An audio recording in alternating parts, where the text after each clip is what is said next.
Hi, I'm George K. This is my father Niels. We're all about the DIY synths. In the last episodes we showed you what we've done so far. Today we would like to show you how you can build your own affordable synthesizer, just with stuff that you already have in the household and a few items you need to buy. As you can see, you can even start building your own synthesizer without that. Because if you want to get started without spending any money at all, there's this amazing tool called Lt.Spice in which you can design and test circuits, and in the description you can find a link for an example oscillator that's been originally designed by Ray Wilson and adopted for Lt.Spice by Niels here. The Lt.Spice software is really a very advanced tool.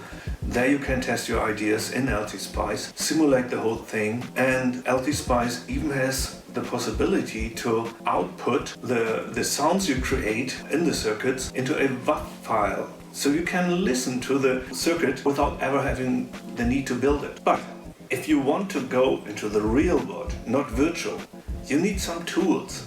We call them the tools of the trade. And here is what you really need. You need a place to work. What I did is I built this little plate. Workstation. Yeah, it's a kind of workstation that's portable, and we set it on our dinner table.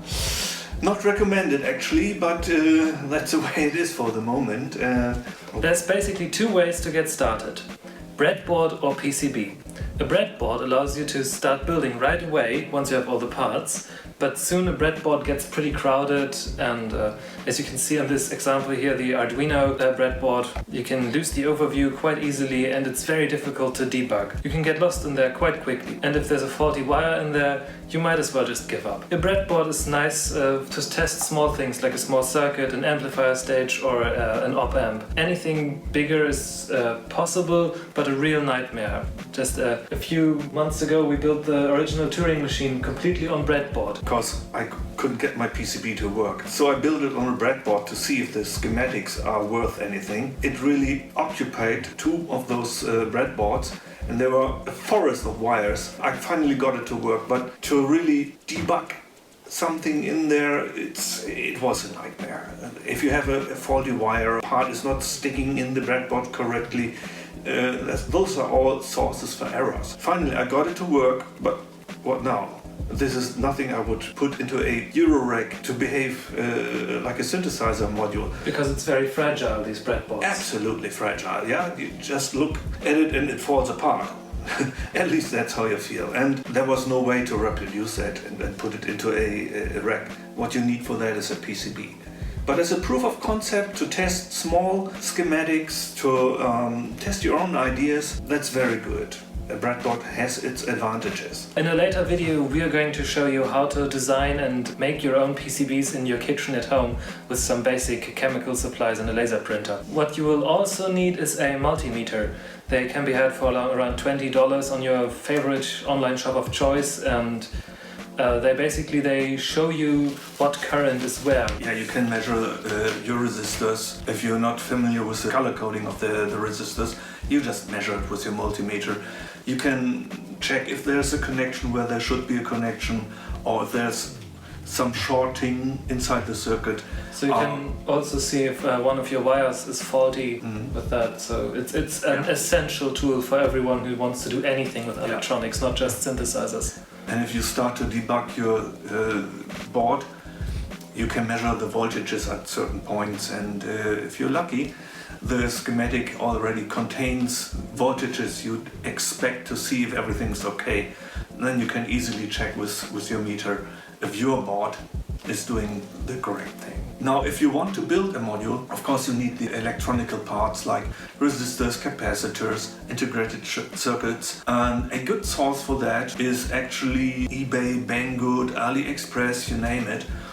There you can buy, for example, the resistors in bulk, like this one. It's a whole bag of 2000 resistors for something like $5. It's really cheap. One of the disadvantages of that is though that it usually takes up to 6 weeks to arrive, sometimes even longer. Yeah. So you really have to plan in advance. Yeah.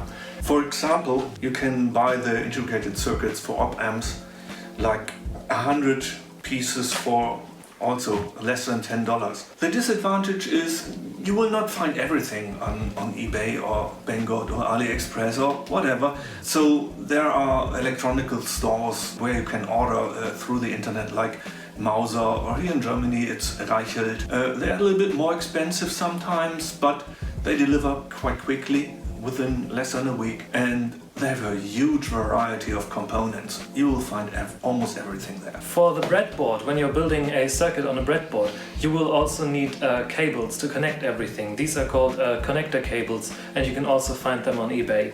To start, you also will need a power supply. All our modules run on a plus-minus 12 volt supply. Which is Eurorack standard. It is. So the simplest solution for that would be to have two power supplies from, for example, external hard disks. They run at 12 volts, and if you have two of them and you connect them in the correct order, you'll have a plus-minus 12 volt power supply. They are powerful enough to run your modules, even powerful enough to run multiple modules. Also quite important is having some means of turning the output of your module, what you've built, into sound. For that, for the beginning, I would recommend any cheap Bluetooth speaker with an aux in. That's very important to have an aux in because you probably don't have Bluetooth audio in your first couple of modules. Once you get started with your PCBs, then you need a soldering iron. And the run-of-the-mill soldering iron you get from your local hardware store is a good start, but it's not perfect.